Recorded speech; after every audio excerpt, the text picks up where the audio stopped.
총선을 이틀 앞두고 전주 병선거구가 정당 간 대결과 후보 간 공방으로 더욱 후끈 달아올랐습니다. 담합업체 지원, 고가 아파트 보유 여부 등을 놓고 난타전이 벌어졌습니다. 총선 격전지 완주 지난 무주 장수 선거구 민주당 안호영 후보와 무소속 임정혁 후보가 4년 전 총선에서 불거진 후보 매수 사건과 관련해 서로 맹공을 퍼부었습니다.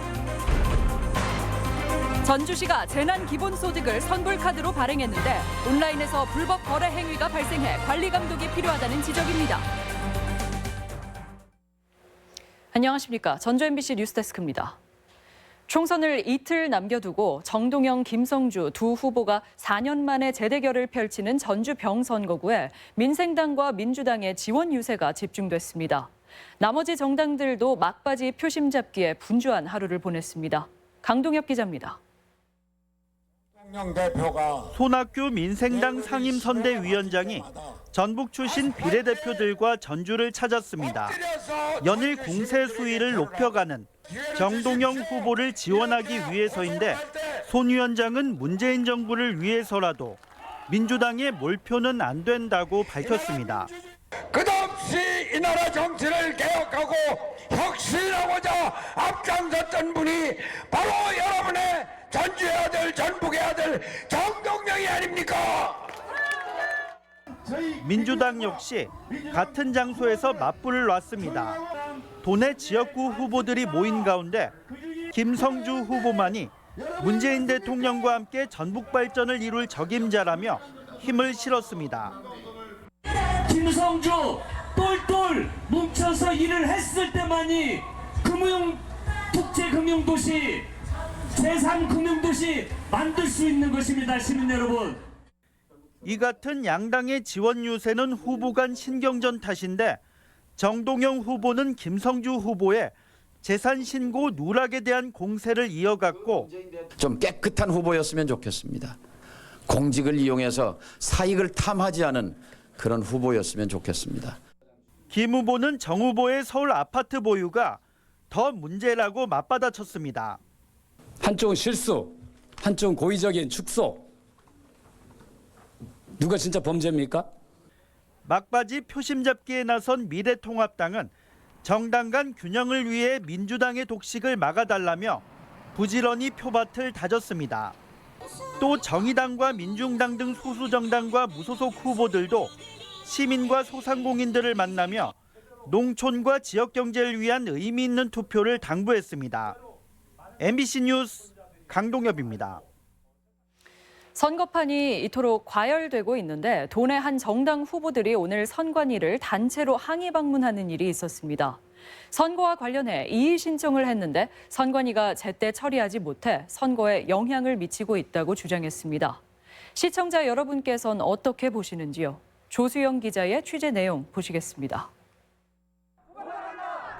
민생당 선대위 관계자들이 전북 선관위를 항의 방문했습니다.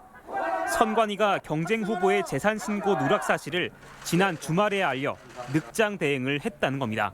유권자의 33%가 전주병에서 지금 사전투표에 참여했는데 전혀 이런 사실을 공지받지 못한 알 권리를 놓친 채 선관위 측은 절차대로 처리했다는 입장입니다. 일단 상대 후보 측이 어떤 소명서도 받아보고 그래 판단해야 되는 거 아닙니까? 그 판단 절차에 따라서 있는 건데 저희들이 그렇게 뭘 잘못하고 하시는지 저는 이해가 안 갑니다. 정말요. 이의 신청을 받은 선관위는 투표가 코앞인데도 사흘간이나 자체 규정만을 따진 겁니다. 현재 조사하고 있는 건에 대해서는 최대한 공정하고 신속하게 처리할 예정이고요. 선거가 종료된 후에도 선거와 관련된 위법 행위에 대해서는 지속적으로 모니터링을 할 예정입니다.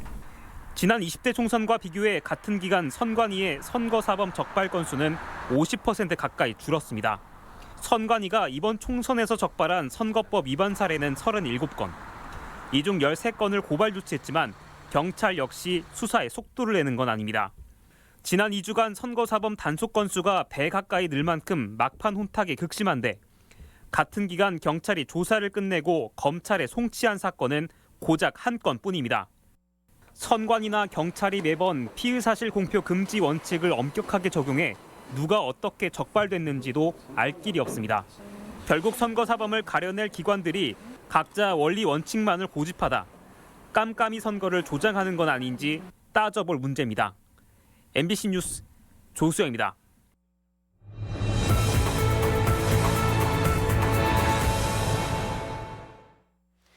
이번 총선에서 완주 진안 무주 장수 선거구는 민주당 현역 의원의 강세 속에 무소속 후보의 추격이 만만치 않은 곳인데요.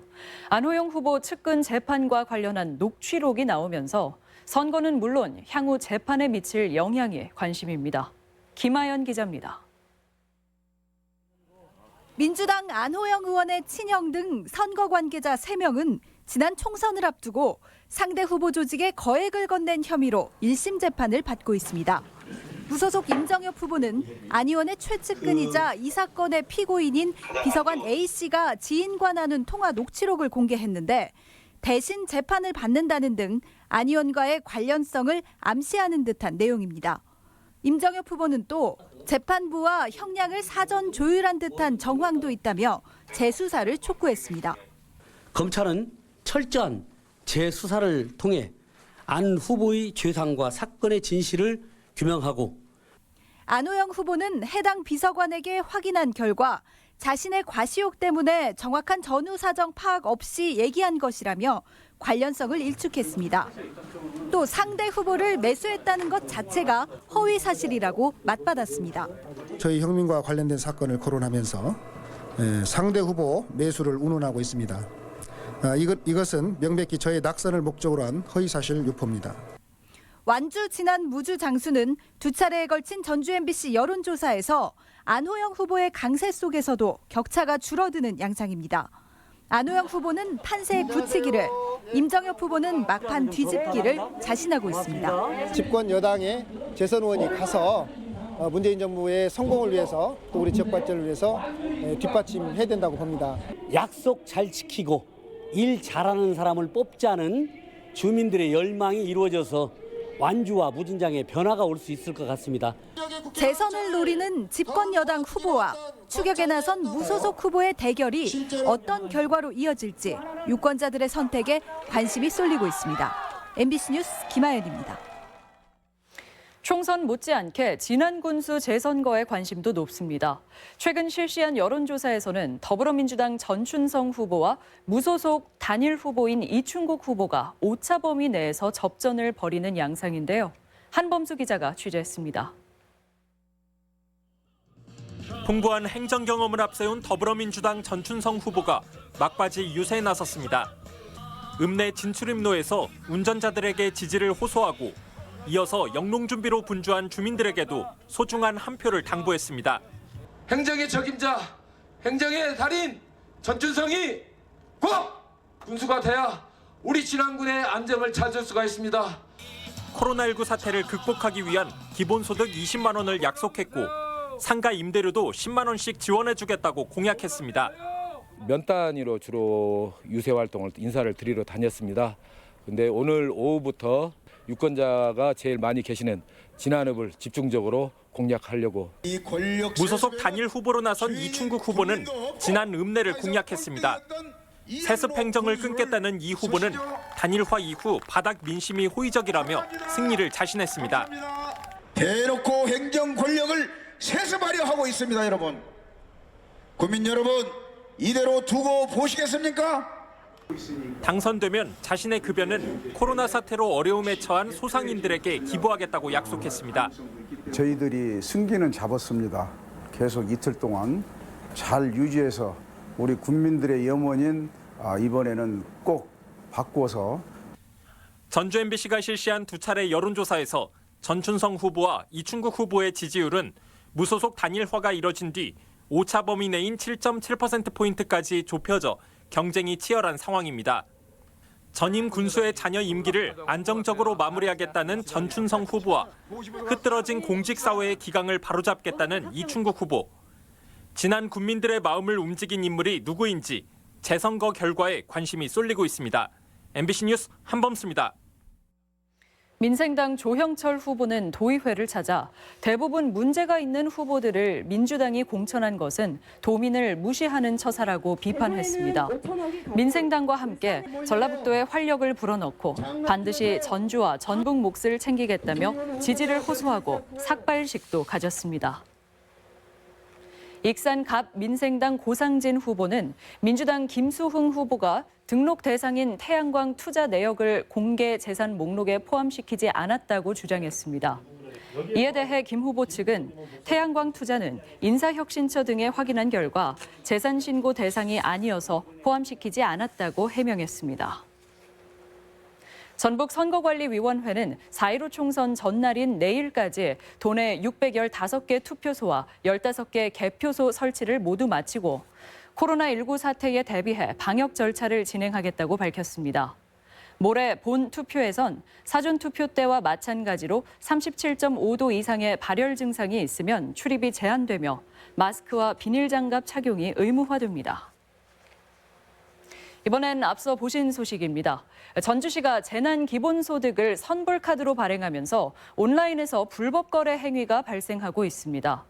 거래가 활성화되면 기본 취지를 훼손할 수 있어 관리 감독이 필요하다는 지적입니다. 허현호 기자입니다. 중고 제품을 사고 파는 한 애플리케이션. 전주시가 지급한 재난기본소득 카드가 매물로 나왔습니다. 3개월 안에 52만 7천 원어치를 살 수 있는 선불카드를 15% 할인된 가격인 45만 원에 내놓은 겁니다. 그냥 현금이 좀 필요해서 팔려고. 비밀번호만 알면 이건 이제 선불식 집 카드이기 때문에 금액만 다 쓰고 그냥 버리시면 되거든요.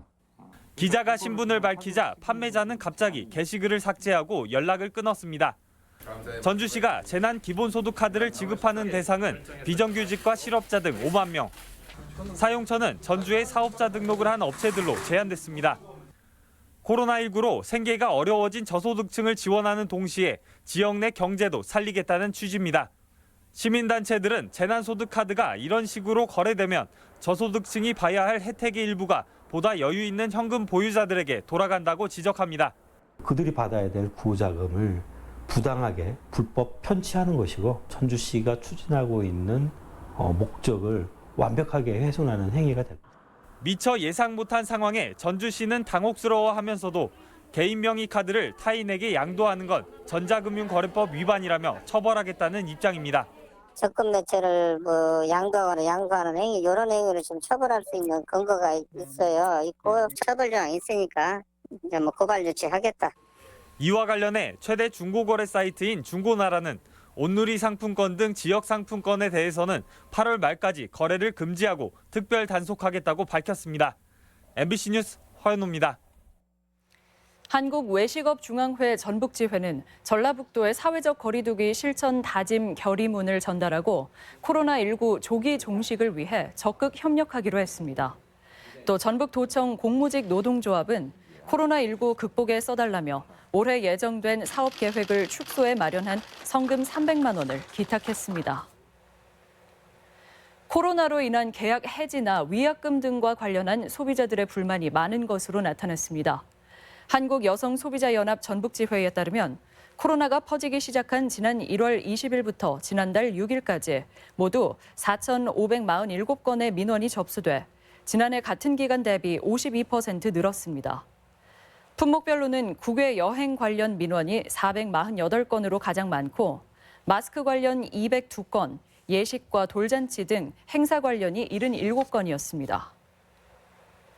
화훼 출하 시기를 앞두고 지방자치단체와 지방공기업까지 나서 꽃 소비 활성화 대책을 추진합니다. 농림축산식품부에 따르면 화훼 출하가 늘어나는 5월이 다가오고 있지만 코로나의 영향으로 여전히 꽃 소비가 늘지 않고 있습니다. 이에 따라 정부는 중앙부처뿐 아니라 지방자치단체와 지방공기업, 지방교육청까지 화훼 구매에 적극 동참하도록 했습니다.